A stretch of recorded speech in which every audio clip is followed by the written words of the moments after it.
পর থেকে এই অঞ্চলের নেতৃত্ব, এই অঞ্চলের সরকারের ইতিহাস আমরা মোটামুটি যারা আছি মোটামুটি সবাই বলতে পারবো। আপনাদের এই অঞ্চলে ৯৫ সালের পরে ২০০১ সাল পর্যন্ত দীর্ঘ ১৫ বছর আওয়ামী লীগের এমপি ছিল, আওয়ামী লীগের চেয়ারম্যান ছিল, আওয়ামী লীগের সরকার ছিল, কিন্তু এই বোয়ালজুড়ে উন্নয়নের কোন দোয়া লাগে নাই।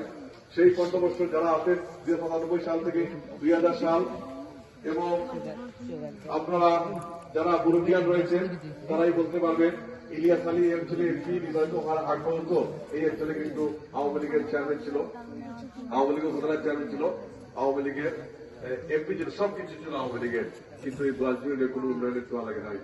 স্বাধীনতার পরে আপনারা অনেক এমপিকে এই অঞ্চল থেকে নির্বাচিত করেছেন, অনেক আওয়ামী লীগের চেয়ারম্যানকে নির্বাচিত করেছেন, কিন্তু এই অঞ্চলে কোনো উন্নয়নের ছোঁয়া লাগে নাই। ২০০০ স্বাধীনতার পরে ২০০১ সাল থেকে ২০০৫ সালে এই অঞ্চলে আপনারা বাংলাদেশ জাতীয়তাবাদী দল বিএনপি একটিবার ক্ষমতায় দিয়েছিলেন, অর্থাৎ একটিবার এই অঞ্চল থেকে এমপি নির্বাচিত করেছিলেন এম ইলিয়াস আলীকে। ২০০১ সাল থেকে ২০০৫ সাল পর্যন্ত আমি বালাগঞ্জের কথাই বলবো না, বালাগঞ্জে হাজার কোটি টাকার কাজ হয়েছে। বিশেষ করে বোয়ালজুড়ি ইউনিয়নে একটি অবহেলিত বঞ্চিত ইউনিয়ন ছিল। এই ইউনিয়নের মানুষ বালাগঞ্জে যেতে পারতো না, বালাগঞ্জে প্যান্ট পিঁধে যেতে পারতো না, লঙ্গি পরে যেতে হতো। রাস্তায় জায়গায় জায়গায় আপনাদের খাল ছিল, ব্রিজের অভাব ছিল এবং বালাগঞ্জ গোলাবাজারে যাওয়া যেত না, সিলেটে যাওয়া যেত না।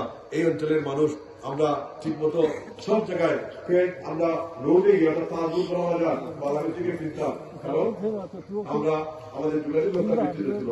কিন্তু ইলিয়াস আলী এমপি হওয়ার পরে গোলাবাজার থেকে রাস্তা পাকা রাস্তা করে বোয়ালজুড়ের মূল সংযোগ রাস্তাটা পাকাকরণ করে দিয়েছেন। ইলিয়াস আলী যে পাকা রাস্তা করেছিলেন ২০০১ থেকে ২০০৬ সাল পর্যন্ত, এর পরবর্তী ৯ সাল থেকে ২৪-২৫ সাল পর্যন্ত এই অঞ্চলে আওয়ামী লীগের এমপি ছিল, আওয়ামী লীগের চেয়ারম্যান ছিল, আওয়ামী লীগের উপজেলা চেয়ারম্যান ছিল। এই ১৫ বছরে বোয়ালজুড়ি ইউনিয়নে কোন জায়গায় তারা পাকা রাস্তা করেছে? তারা সব জায়গায় এই ১৫ বছর বোয়ালজুড়িবাসীকে তারা ধোঁকা দিয়েছে, লম্বা লম্বা বক্তব্য দিয়েছে, জাতীয় নেতা বলেছে, কিন্তু এই ১৫ বছরে বোয়ালজুড়ি ইউনিয়নের এই যে আমরা ৫ই আগস্টের পরে আমরা বোয়ালজুড়ির প্রত্যেক গ্রামে গিয়েছি, ১২টি গ্রামে এসেছি, বোয়ালজুড়ির প্রত্যেকটি গ্রামে করেছি।